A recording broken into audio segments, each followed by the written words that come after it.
what do I say? Oh, I know what I say. Thanks for being here. Thanks for all of you who are veterans. Thank you for your service. Any of you who are firemen or policemen, thank you for your service.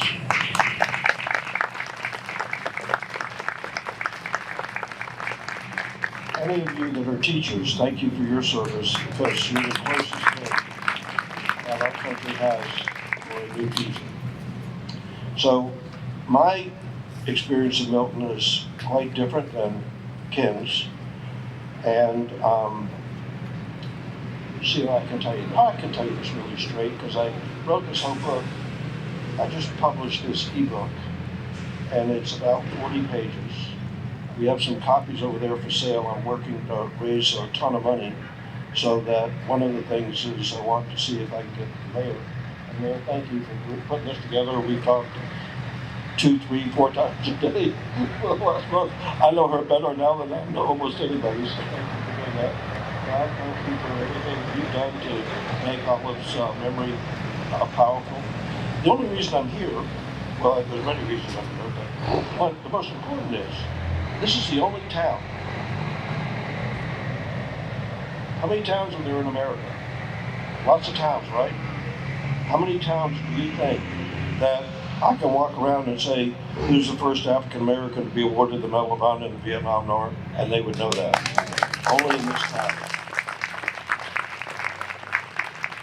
And to Olive's family, I hope you're ready for this part of the story, but if it doesn't go well, you'll let me know later. So, the way I tell the story is I'm from the South, but I dated a girl one time when I was a teenager, and she said, "You talk like, And I said, nobody's ever going to say that to me again. So I worked very hard at getting rid of my, hi, y'all. So I've somewhat lost my Southern accent. And the way I tell the story is that Milton was from here, Lexington, right? And some of you are old enough to remember what it was like in 1965. And it was abject segregation, and he had become involved in the civil rights movement and the voting rights movement. And he ended up being sent up to Chicago because black kids were getting killed for doing that, right? Remember that? And then I grew up in Charleston, South Carolina, and I don't know if you know this about Charleston, but in Charleston there was no such thing as a Civil War. Anybody know what it was? It's called the War of Northern Aggression.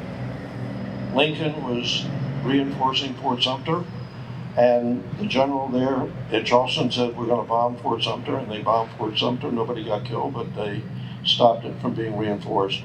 And I'm just going to be really straight with you. I grew up on the white side of segregation. My father owned a grocery store in a predominantly black neighborhood, and I could go there every day and work with black employees, but we couldn't go to the dinner. We couldn't go to dinner together. We couldn't go to a movie together. You got the point, right? So the way I tell the story is the Army, in its infinite wisdom, and God somehow plays a part in everything that's happening today. So I'm the most unlikely person to be here talking to you today. I'm just a regular guy from Charleston, South Carolina. But the Army, in its infinite wisdom, put Olive and I in a tent together. This is before Ken got there. And they forgot to send a counselor. So he had the black version of segregation. I had the white version of segregation. We had the same kind of temperament, which was we were pretty brash and bold, and we used to provoke each other. And one day I said, let's find out who the real man is. Let's go behind the tent. And after the fight, he beat the white out of me. I beat the black out of him. The only thing left were people whose lives depend on each other.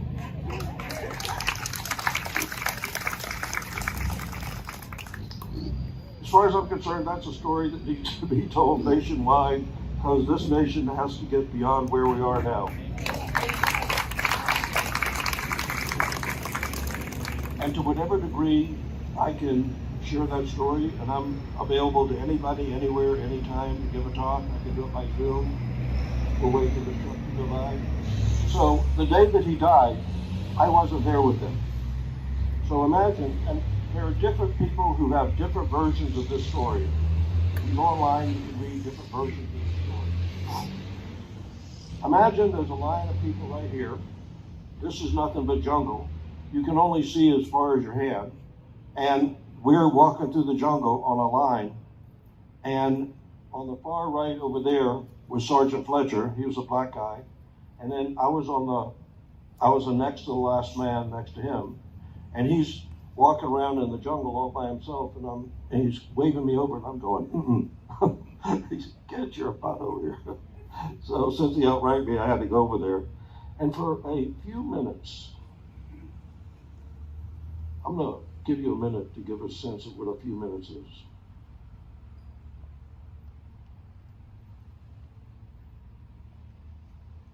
He and I were walking around, and we lost sight of everybody else. It was just he and I walking around in the middle of the jungle, and we had to trust each other and have each other's back. And that was pretty much the story of our squad and our platoon. Then all of a sudden, all hell broke loose. It was like July 4th on steroids. There was explosions, people yelling. There was all sorts of commotion. He and I hit the ground, stuff's flying through the jungle. We finally, when it died down, we crawled back, and there was Olive lying down on his stomach with his guts hanging out. And there was a moment that will last for the rest of my life, because the brain remembers pictures. And that's a picture I will never forget. Looking back, as I remember, he had the most peaceful look on his face that anybody could have.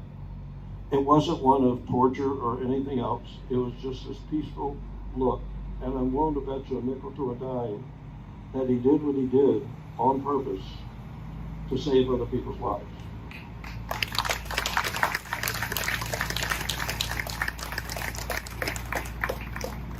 And Ken mentioned Pineapple got killed.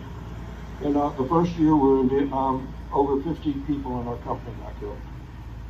I'm working on a bigger book called A Great Vietnam War Story, because there's great stories about Vietnam. And Olive is a great story about Vietnam. It's not widely told.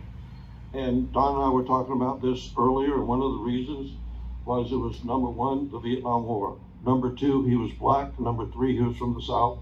And the last thing in the world that this country wanted was a young, poor black kid from Mississippi as a hero. Do you know what I'm saying? Good. All right, so 50 people died the first year I was there, and I came home. We did not come home to a warm and welcoming country. We came home to a hostile environment, and as I've talked to most of my buddies, most of us took our uniform off, faded into the framework, and pretended that we didn't go, because it wasn't something you talked about, so we held it inside. It's taken me a long time. It took me 56 years to get this published. And Ken has been very helpful. He's got all sorts of records of all the people that died, when they came there, et cetera, et cetera. It's all going to be in the next book. So foolishly, God worked in mysterious ways again. I ended up staying in Vietnam for 2 years. And do you know why? Anybody want to know why I stayed for 2 years? Raise your hand if you want to know why. Because it doesn't snow in Vietnam. And I was from the South, and we just spent a year in Vietnam where it was nice and hot all the time. And one day I was sitting in the non-commissioned officers lounge, and I was watching this TV show about infantry training in the snow at Fort Carson, Colorado. And I was looking and I was saying, wow, that does not look like fun. A couple weeks later, I got my orders to go back to the United States. Where do you think they're sending me? Anybody know? Fort Carson, Colorado? Right. I looked at my thing, I said, wow, I can't do that. And I went to the company clerk, I said, I can't do that, what can I do? He said, stay here. So I thought about it for a second. Now there are a couple of other people that aren't here that were an integral part of our squad, and I want to bring their names up. One is William Yates. He lives in Mobile, Alabama. And I put together a reunion of 5 of us for the first time in 50 years in Chicago about 6 years ago. And what we didn't know was that Yates was not in the field the day Olive died. And Yates is black, and they were best friends. And he was back in base camp doing kitchen duty. And for 50 years, he felt guilty and could never tell anybody. You guys got that idea? Hell on 50 years is a long time. And then there was Mark Mitchell, and Mark has a different story about actually what happened that day, and I'm working on having him write it up. And then there's a guy named Wayne Short, who also has a different interpretation of what happens that day, because none of us were in the same place at the same moment at the same time. You know what I'm saying? So they're all part of our squad. They're all part of our celebration. And so Wayne had decided to stay for a second year, and there was a moment in time where Wayne and I got about this close to being dead, and the two people in front of us died. We had to make a critical decision, and we committed one of the cardinal sins of war. We had to leave those two dead people behind because there was no way that we were going to get them out and still be alive. And so we went back and we just buried, nobody ever talked about it, blah, blah, blah. And both he and I have felt guilty about that day forever. So he was staying, and I said, yeah, Wayne's staying. So I had this incredible bond with him. And what I didn't realize that I was saying is I was going to stay in the jungle for another year or another 6 months. Pretty stupid, right? Half our 50 people from our platoon, our company got killed that first year. So one of the people that Olive saved was a guy named Sergeant Urania. He was this little thin, kind of Hispanic guy. He came to our platoon, took over the platoon, and said, "You guys are the worst soldiers we've ever seen." You know what we're whispering? Doesn't he know that we're not soldiers? We're American fighting men. So that gave us an excuse not to shine our boots and clean our trucks and stuff like that. Then a couple of weeks later, we went on that mission, and Sergeant Urania was one of the people that Olive saved. And so he was our company first sergeant then, and he said, when he found out I was staying for an extra 6 months, he said, "You're not going to stay in the field while I'm here." So he sent me up to headquarters. And one thing led to another, and I ended up running a refugee village for a year. It was a civil affairs program. Our job was to keep the Vietnamese, the people in that village, on our side, so that the Viet Cong didn't infiltrate their town and then bomb our base camp. You know what I'm saying? And during that time, I built our team of wounded soldiers, built a couple schools. We built a health center. We got an Army doctor to volunteer, and once a week, we took kids to the dentist every week. We built a playground. We fed an orphanage. We built a Boy Scout lodge. And I was all of 19 years old. A lot of that is called beyond the call of duty. So I didn't have to do all that. I could have done whatever I wanted. I could have sort of laid in my tent most of the time if I wanted, but nobody would have bothered me. But I'm not that kind of person. When I came back to Charleston, South Carolina, had Milton come back with me, we could not have been all that good of friends. Do you know what I'm saying? Everybody know what I'm saying? Yes. So I've been on a mission fighting for racial justice, social justice, economic justice, and educational justice most of my adult life. And I'm going to share a couple of things with you more about some of what I've done. So Don mentioned that we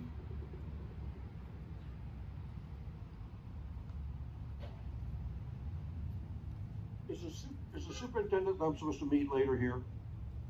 Okay, thank you. So I talked to your superintendent. She and I are going to have a meeting, and I'm going to show her this computer. But this is just a piece of metal. What makes it important is the software that we put on it. So I'm pretty clear that in where I'm from and around the nation, over 50% of the kids in elementary school cannot read, write, or do math proficiently. Do you know that? You know that, right? I'm preaching to the choir, right? That's not what Milton died for. And the only way that his name will really be honored if we all get together and do something about it. You got it? So I'm hoping you'll support that idea. So there's software on there, and this is sort of an aside. I ran for public office 4 times. You know, they're trying to pass a voter registration package in the Congress and stuff like that. And there are many states around the nation that are working on limiting voting rights.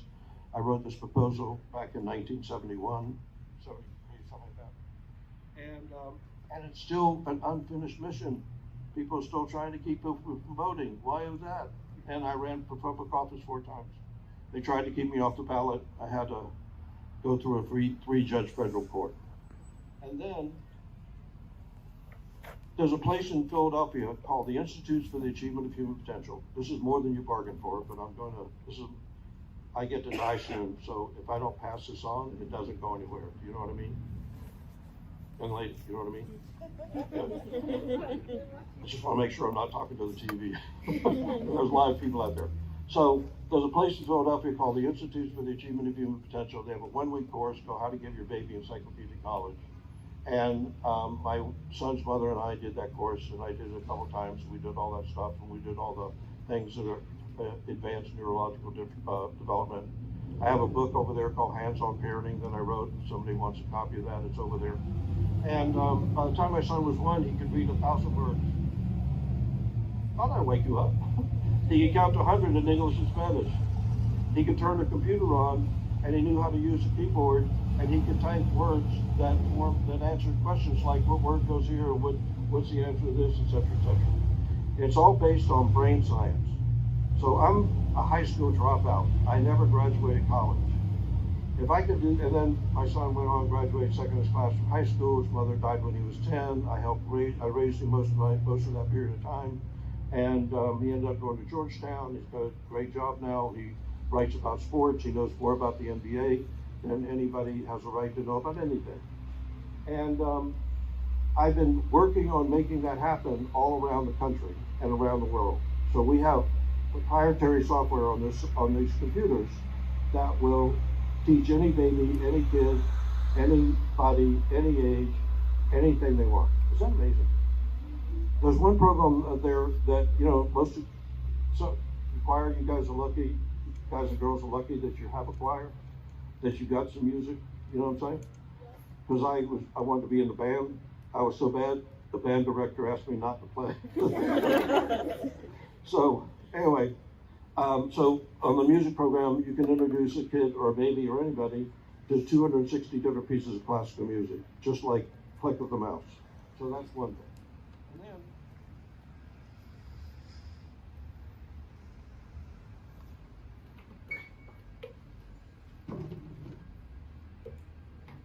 this is pretty easy. They have all these things called bits of information. And I'm sharing this because there might be somebody in here that grabs a hold of this notion and says, Robert, we want that. Do you know what I'm saying? So this is great art masterpieces. Anybody know what this is? If I was looking at it, I wouldn't know. It's, it's on the back. Erasmus of Rotterdam. And it was painted by Hans Holbein the Younger. How do I know that? It's on the back. And I took this idea and I put it into a preschool program in Philadelphia. This is Marie D. Medici, and this is the 3 musicians. And it was by Pablo Picasso. And you could take these cards and take them into a preschool or a kindergarten or a first grade, anywhere you want, and teach any kid anything you want. There's 40 sets of this. And then there's this really novel idea.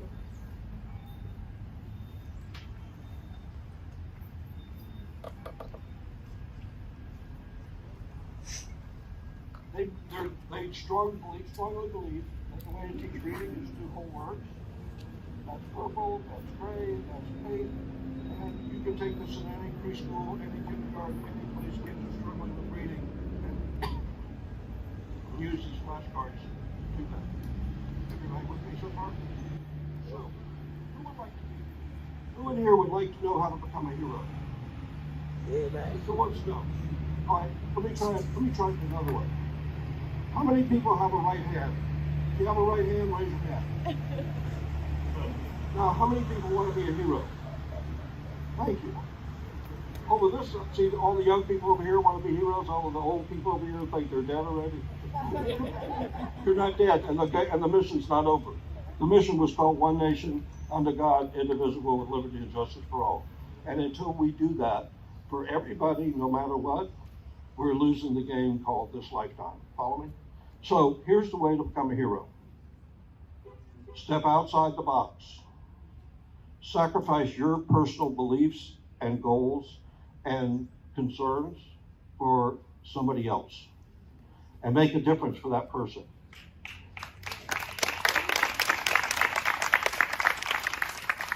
And that's how you're actually going to honor Milton Olive. And if you take that out into the world and multiply that conversation to everybody on the planet, then in a very short period of time, we're going to have something called magic. So you guys are magical. I love you all. Thank you for being here. Thank you for listening.